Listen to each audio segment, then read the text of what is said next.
on the South today, more than 4,000 primary and Plunket nurses go on strike across the country, claiming they're being shortchanged. From port to port, the celebrity eclipse docks in Lyttelton in a post-earthquake first visit. And Otago Polytech students put their final and homework assignment up for auction for a good cause.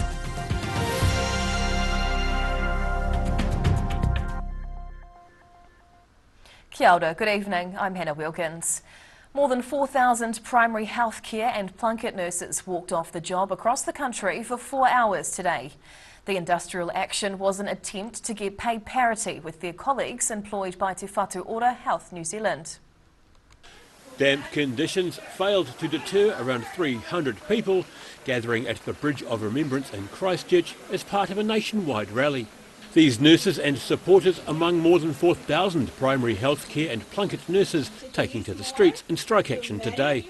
They're fighting to be paid the same rates as their colleagues employed by Health New Zealand, Te Whatu Ora. Nurses are sick of it and we are here to fight and we're determined we're going to get our pay parity. Denise Moore has been in the nursing profession for 40 years. Her feelings are echoed by NZNO Industrial Advisor Danielle Davies, who says their fight has been going on prior to the transition to the Whatu Ora organisation. Strikers say today's action was a last resort. It's not easy to go on strike. They don't want to go away from the whānau and the patients that they look after every day. Dialysis patient Jodie Devine decided to join the nurses after walking by the protest, keen to support them as a regular patient at Christchurch Hospital. Like a war zone, that's how one of the nurses described it, short-staffed. In Dunedin, around 60 protesters braved rainy weather to campaign near Queen's Gardens. NZNO organiser Gail Arthur believes there's no difference between nurses employed by different organisations apart from the pay rate. They're just as qualified, they see their sisters working in what was a DHB before, earning 10 to 20% more than them. A mix of Plunket and practice nurses took part in the Dunedin protest. They were grateful for public support and insist they're worth as much as their colleagues employed by Health NZ. We have the same training, same qualifications, sometimes more qualifications, and all the people in Dunedin have just been so supportive. Unions say today's action followed almost a year of negotiations over pay and conditions. Across the South today. Police believe they've made a dent in the supply of drugs in the Queenstown and central Otago areas following an extensive operation. 12 people have been arrested, ranging in age from 19 through to mid-40s, after a series of search warrants were executed. Alleged offenders include 3 women, 1 Queenstown male with gang affiliations, and foreign nationals.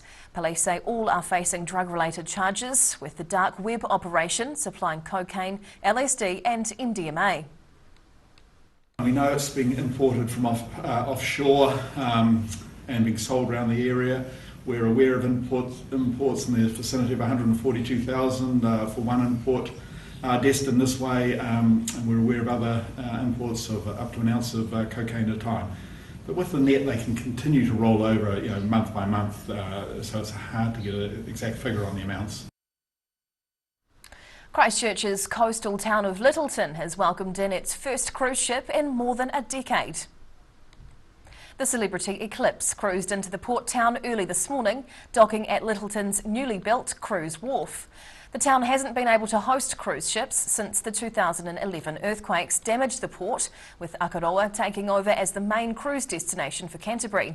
Lyttelton's wharf was rebuilt 2 years ago during the country's cruise ship industry ban due to the COVID pandemic. The port's expecting to welcome 85 cruise ships this season. And that ship's Lyttelton visit followed yesterday's stopover in Port Chalmers, the second port of call for the new cruise season, and a chance for passengers to get off.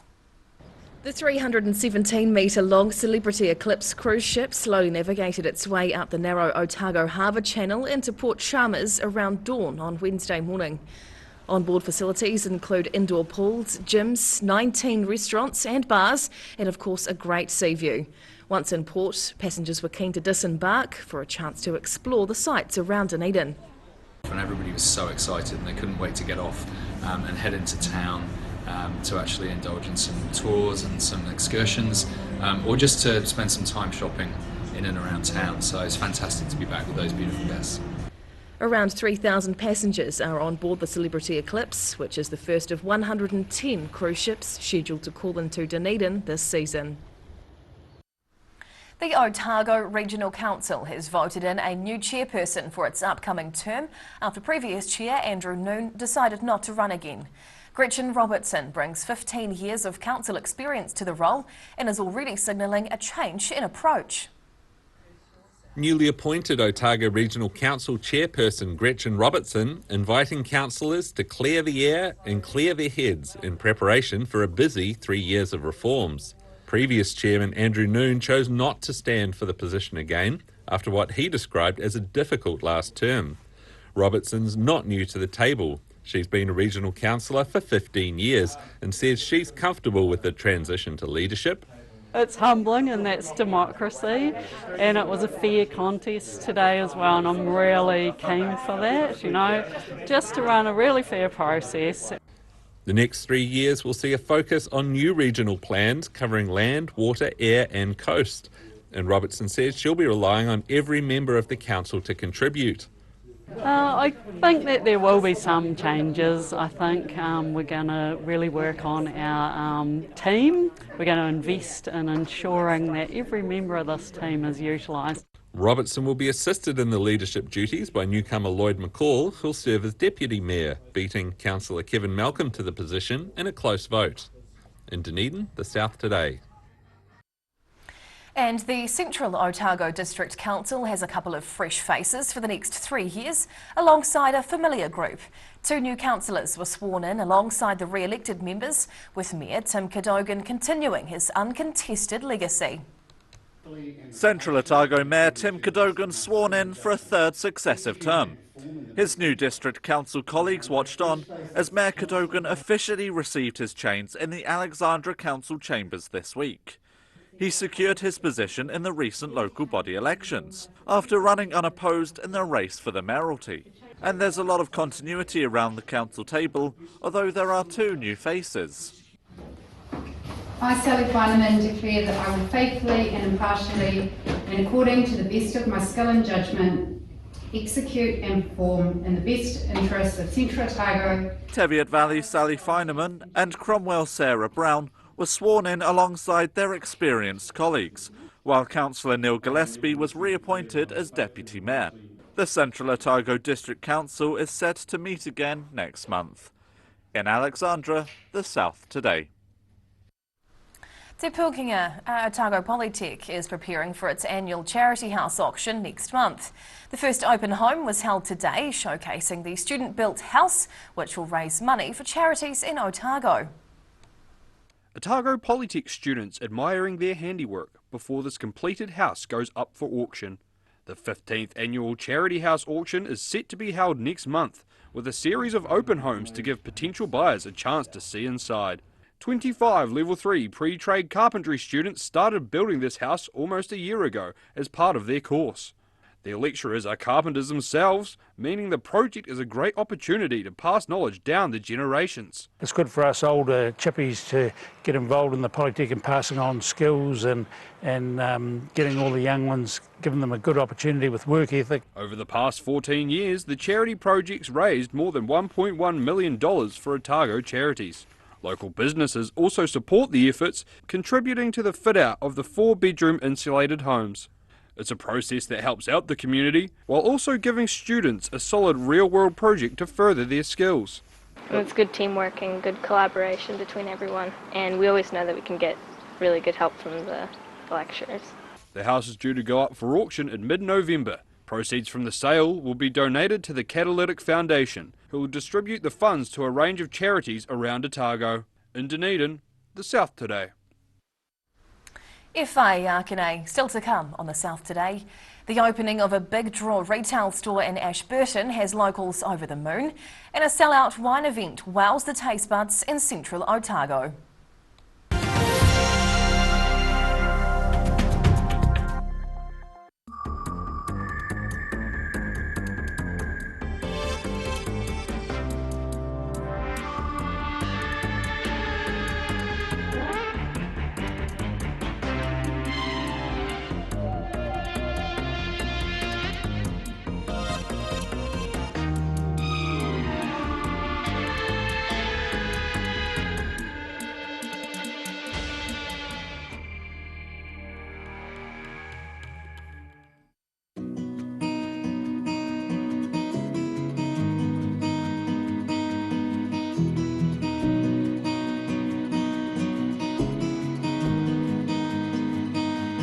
Hi,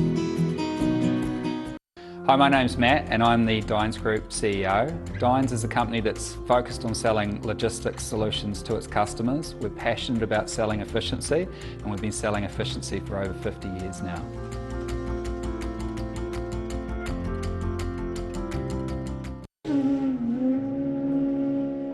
Every day the team at Gillian supports grieving families at their time of need. From answering your questions to organising a farewell that reflects the wishes of your loved one. We can help. Call Gillian's today.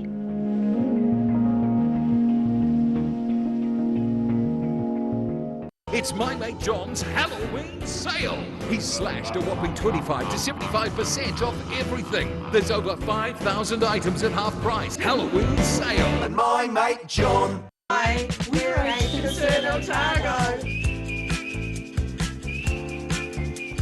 Age Concern Otago hosts a multitude of social activities, including interwalks.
Tinakwe, welcome back.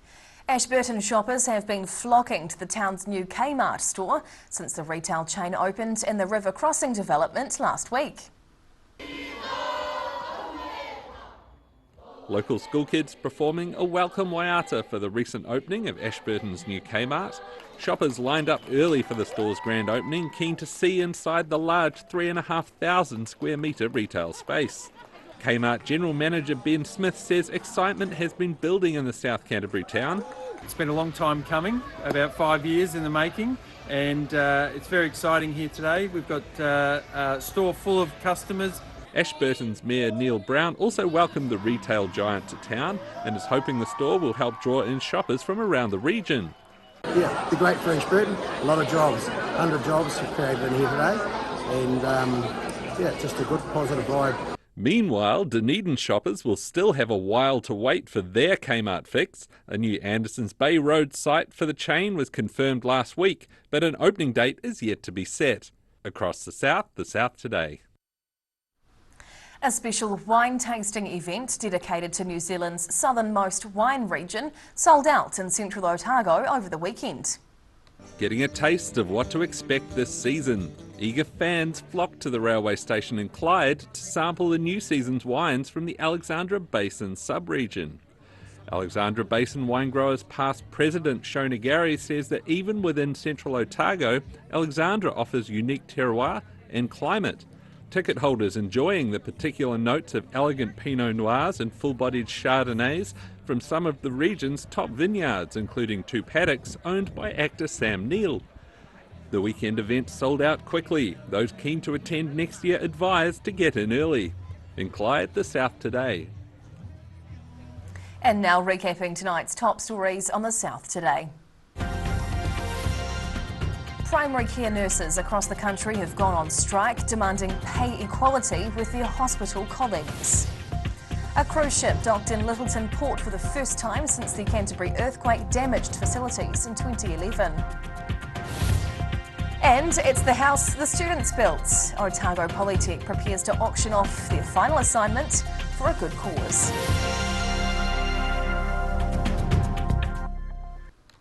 And time now for a look at the weather. The South Today weather, proudly brought to you by Mallmap. the skin cancer detection specialists. Looking at the situation, a humid northerly will blow over the region tomorrow with an unusual combination of rain and warm temperatures heading into the weekend with more warm weather. Heading to the top of the South Island, wet with northerlies through here tomorrow. Nelson and Christchurch hit the 20-degree mark with 19 in Greymouth. Travelling to South Canterbury and North Otago now. 21 with rain and easterlies in Ashburton and Timaru tomorrow, with clearing rain, northeasterlies and 19 in Oamaru. Westwards now to the Central Lakes, while fresh northerlies and rain right across the board tomorrow with 20 degrees apiece in Wanaka, Queenstown and Alexandra. Heading further south, 17 degrees with strong northerlies and rain in both Balclutha and Gore tomorrow, while the Catlins can also expect a wet day, reaching 16 as the high. Now down to the deep south. Rain tonight in Invercargill and down to 13 overnight. Overcast and wet tomorrow with a strong northerly up to 17 as the high. And cloudy on Saturday with showers and warm winds, the high 20 degrees. And lastly, heading to Dunedin. Rain and gusty winds tonight down to 10. Rain tomorrow with breezy nor'easterlies and a high of 17 degrees. And lastly, into the weekend, overcast with rain at times, humid winds and a top temperature on Saturday of 21 degrees. And that's the news this Thursday. For the latest news and videos from the southern region, head online to odt.co.nz. And you can follow Channel 39 on YouTube to catch our news bulletins on demand. We'll see you again tomorrow. Ka kite ya pōpō.